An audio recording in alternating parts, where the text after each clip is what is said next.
Hello दोस्तों, आज की इस वीडियो में हम जानेंगे कि हम किसी भी मुसीबत का सामना कैसे करें।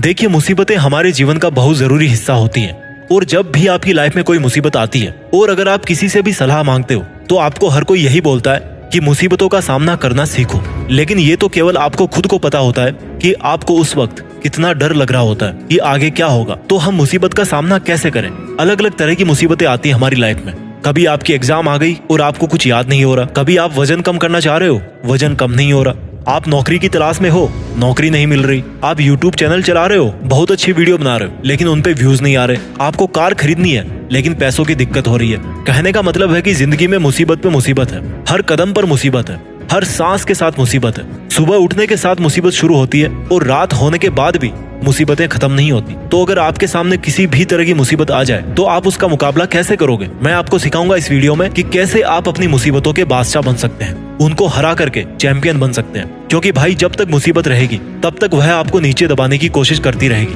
इसलिए आपको उस प्रॉब्लम की छुट्टी करनी है। इस वीडियो में हम 3 स्टेप के बारे में जानेंगे जो कि हमारे जीवन की किसी भी तरह की समस्या से छुटकारा पाने के लिए बहुत जरूरी है। और उन तीनों स्टेप्स को आप फॉलो करके अपने जीवन की किसी भी समस्या को गुड बाय बोल सकते हो। Step number 1, identify, पहचानिए।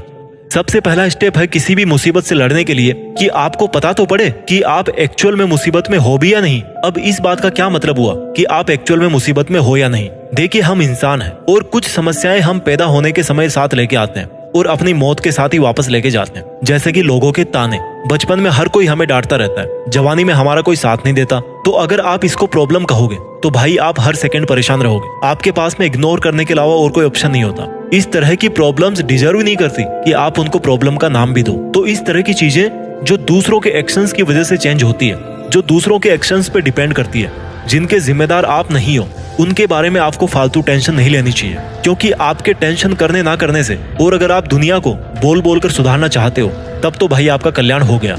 अब लेते हैं एक दूसरा एग्जाम्पल और। अब इसी आइडेंटिफिकेशन के स्टेप नंबर 1 को दूसरे एग्जाम्पल से समझते हैं। आपकी एग्जाम है 2 महीने बाद, बहुत उम्मीद है आपको, लेकिन इसी बीच आपके घर पे कोई कहानी हो गई, कोई बीमार पड़ गया, भगवान ना चाहे कोई एक्सीडेंट हो गया। मान लीजिए आपका एक्सीडेंट हो गया, तो इसको आप अपनी समस्याओं में कंसिडर कर सकते हो। क्योंकि अब जो आप कदम उठाओगे, अब आप जिस तरह से अपनी एग्जाम की स्ट्रेटेजी अपनाओगे, उसके बेस पे आपका रिजल्ट बदलने वाला है। तो सबसे पहले आपको ये पहचानना होगा कि आप जिस वजह से परेशान हो रहे हो, क्या आप उसको कंट्रोल कर सकते हो? अगर कर सकते हो तो हम सेकंड स्टेप पे बढ़ेंगे।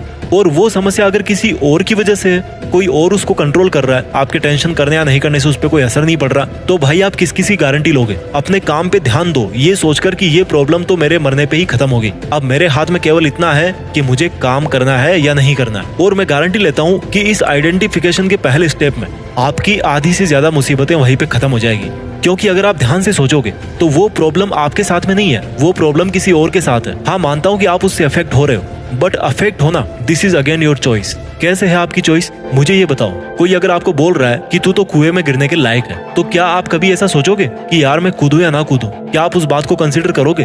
भाई क्यों कूदोगे यार आप कुएं में? ये आपकी चॉइस हुई कि नहीं हुई? तो ये जो दूसरे लोगों की जुबान की वजह से जो समस्याएं हो रही है ना, वो आपकी समस्या नहीं है, वो किसी और की समस्या है। इसलिए उनकी समस्या उनको मुबारक हो, आप केवल अपने काम पे ध्यान दो। ठीक है, तो पहले स्टेप में हमने डिटेल से सीखा कि कैसे प्रॉब्लम को आइडेंटिफाई करना है, किसको खुद की मुसीबत बोलना है और किसको दूसरों की मुसीबत बोलना है। अब बढ़ते हैं स्टेप नंबर 2 की तरफ। Step number 2, acceptance, स्वीकारना।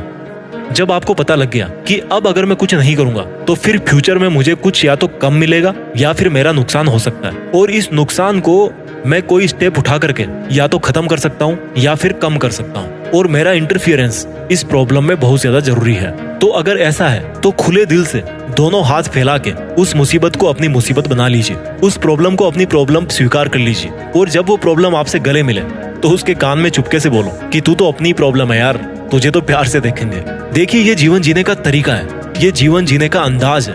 अगर आपके सामने कोई चैलेंज आ रहा है तो आप खुले दिल से मुस्कुरा करके उसको स्वीकार कीजिए। क्योंकि जिस दिन वो मुसीबत आपसे वापस जाएगी, आपसे दूर जाएगी, उस दिन आप अपने आप को आज की तुलना में बहुत ज्यादा बेहतर पाओगे। अगर आपकी लाइफ में कोई मुसीबत आ रही है आपको टेंशन हो रही है, तो समझ लीजिए वो आपको ग्रो करने का मौका दे रही है। इसलिए उस चुनौती को स्वीकार करें, उसका स्वागत करें कि आजा भाई चुनौती, देखते हैं दोनों मिलके क्या कर सकते हैं। अच्छा है ना, एक से भले दो। पहले मैं अकेला था, अब मेरी मुसीबत भी मेरे साथ में, तो अच्छा है, मन लगा रहेगा। दिक्कत क्या है? दिक्कत उनको हो जो अकेले हैं, जिनकी जिंदगी में आज तक कोई मुसीबत आई नहीं है। मैंने एक जगह पे कहीं पढ़ा था, पहले के जमाने में जो बहुत बड़े ऋषि मुनि हुआ करते थे ना, वो जानबूझ के मुश्किलों में जन्म ही इसलिए लेते थे ताकि वो ये जान सके कि मुसीबतों में जीना कैसा होता है, और वो ये साबित कर सके कि वो वास्तव में महान पर्सनैलिटी है। It was their choice. आज हमारे पास में जब कोई मुसीबत आती है तो it is not our choice, it is our compulsion. हमारी मुसीबत हमारी चॉइस नहीं होती, हमारी मजबूरी बन जाती है। ये वही मुसीबत है जिसको कोई अगर महान इंसान होता तो वो जानबूझ के अपनी जिंदगी में उसको लेना चाहता। क्योंकि देखो, जब आप कोई मूवी देख रहे होते हो तो जिस मूवी में हीरो को अगर हीरोइन को पाने में दिक्कत ना हो तो उसके क्या क्लाइमैक्स में मजा आएगा आपको? बिल्कुल नहीं आएगा। Sometimes we have the problem and we do not have any other option rather than accepting the challenge. 2 step हमने सीख लिए अभी तक। पहला स्टेप था आइडेंटिफाई कीजिए कि जिसके बारे में आप टेंशन कर रहे हो वो आपकी टेंशन है या किसी और की। और दूसरा स्टेप ये है कि अगर उस मुसीबत को आप अपने एक्शन से बदल सकते हो तो खुल के गले लगाइए उस मुसीबत को। बात करते हैं स्टेप नंबर 3 की। Step number 3, action. कुछ कीजिए। आपने प्रॉब्लम आइडेंटिफाई कर ली, उसको एक्सेप्ट भी कर लिया, अब टाइम है एक्शन का। आपको कैसे उस मुसीबत से गुजरना है, आपको कैसे उस मुसीबत से पीछा छुड़ाना है। देखिए दोस्तों, मुसीबतें या तो तोड़ जाती है या फिर जोड़ जाती है। अधिकतर आपकी जो मुसीबतें है ना, उसका एक एक्सपायरी टाइम होता है। एक्सपायरी टाइम का मतलब है जिस तरह से हम दवाइयां लेते हैं, मेडिकल की दवाइयां लेते हैं, तो हर दवा पे एक एक्सपायरी डेट आती है, उसके बाद में वो मेडिसिन किसी काम की नहीं बचती। तो इसी तरह से हर समस्या का भी एक एक्सपायरी टाइम होता है। बहुत सारी समस्याएं ऐसी होती है जो समय के साथ अपने आप खत्म हो जाती है। उनको खत्म होना ही पड़ता है क्योंकि आप ऑलरेडी उन पर काम कर रहे होते हो। इसलिए आपको आज जो काम कर रहे हो वो करते रहना चाहिए। जैसे मान लो आपके पास में पैसे नहीं है, आपके दोस्त आप पे रोब झाड़ते हैं कि देख तेरे पास तो कुछ भी नहीं है और मेरे पास ये 300 सीसी की बाइक है। और मान लो आप स्टूडेंट हो, तो आपके पास में क्या ऑप्शन है? आप लोन लेने की सोचोगे या जो आप काम कर रहे हो, जो पढ़ाई आप कर रहे हो, उसी को कंटिन्यू रखना चाहोगे? ऑब्वियस सी बात है यार। अगर आप चैलेंज को एक्सेप्ट करके अपनी पढ़ाई जारी रखोगे पूरी ईमानदारी और डेडिकेशन के साथ, तो एक दिन आपकी भी जॉब लगी जाएगी ना। उस बंदे के पास में तो उसके बाप के पैसों की बाइक थी, आपके पास तो अपने खुद के पैसों की कार होगी। तो आपने इस प्रॉब्लम को सोल्व कैसे किया? आपने कुछ नहीं किया। आप जो अपना काम कर रहे थे वो काम करते रहे और प्रॉब्लम अपने आप समय आने पे एक्सपायर हो गई। अगर आप उस दिन से लेकर के आज तक इसी टेंशन में बैठे रहते कि मेरे पास में बाइक नहीं है, मेरे पिताजी गरीब है, तो हो सकता है आज भी आप वैसे ही बैठे रहते। अब इनके अलावा बहुत सारी समस्याएं ऐसी होती है जिनको आपको निपटाना जरूरी होता है, उनमें आपको इंटरफियर करना पड़ता है। उन मुसीबतों को आपके डिसीजन की डिमांड होती है, आपको कुछ एडिशनल एक्शन लेना पड़ता है। आपके पास में उस वक्त कुछ ऑप्शंस होते हैं जिनमें से कोई एक आपको चूज करना पड़ता है। जैसे मान लीजिए आप शादीशुदा है, आपकी शादी के 2 साल तक सब कुछ ठीक रहा। अब 2 साल होने के बाद में आप दोनों की थॉट्स में डिफरेंस आना शुरू हो गया, एक्सपेक्टेशंस चेंज होने लगी, डिमांड्स चेंज होने लगी, छोटी छोटी बात पे प्रॉब्लम हो रही है, लड़ाई हो रही है, तमाशा हो रहा है। तो क्या आप इस मुसीबत को ऐसे ही छोड़ दोगे? बिल्कुल नहीं छोड़ सकते, क्योंकि ये मुसीबत टाइम के साथ कम नहीं हो रही है, ये बढ़ते ही जा रही है। आज चिल्ला चिल्ला कर गुस्सा निकाल रहे हो, कल हाथ पैर चलाओगे। तो यहाँ पर सिचुएशन डिमांड कर रही है कि आपको कोई डिसीजन लेना ही पड़ेगा। और इस केस में आपके पास 2 डिसीजन है कि आपको साथ में रहना है या नहीं रहना है। अगर आपको साथ में रहना है तो ऐसी कौन सी चीज है जिन पर आप दोनों को काम करना पड़ेगा। अगर किसी एक को गुस्सा ज्यादा आ रहा है तो दूसरा कैसे रिस्पॉन्ड करे कि गुस्सा अपने आप शांत हो जाए, या किसी और वजह से दिक्कत हो रही है तो आपस में कम्युनिकेट कीजिए। देखिए, जब भी किसी रिलेशनशिप में प्रॉब्लम होती है तो आपस में बात करना बहुत जरूरी होता है। Communication is the first thing for negotiation. जब आपको किसी कंक्लूजन पे पहुंचना होता है तब आपको बातचीत करना बहुत जरूरी होता है। आपको बात करना ही पड़ेगा। और अगर आपको लग रहा है कि सब कुछ करके देख लिया फिर भी बात नहीं बन रही है, then you have the different choice. Decision लीजिए। जब मुसीबत हमारे पाले में होती है ना, देन इट्स आवर चॉइस कि हमें उस मुसीबत में रहना है या नहीं रहना है। अगर नहीं रहना तो स्टेप उठाइए, अगर रहना है then again it's your choice. तो प्रॉब्लम से निपटने का तीसरा स्टेप है एक्शन लीजिए। पहला स्टेप था आइडेंटिफाई कीजिए, दूसरा था एक्सेप्ट कीजिए और तीसरा स्टेप है एक्शन लीजिए।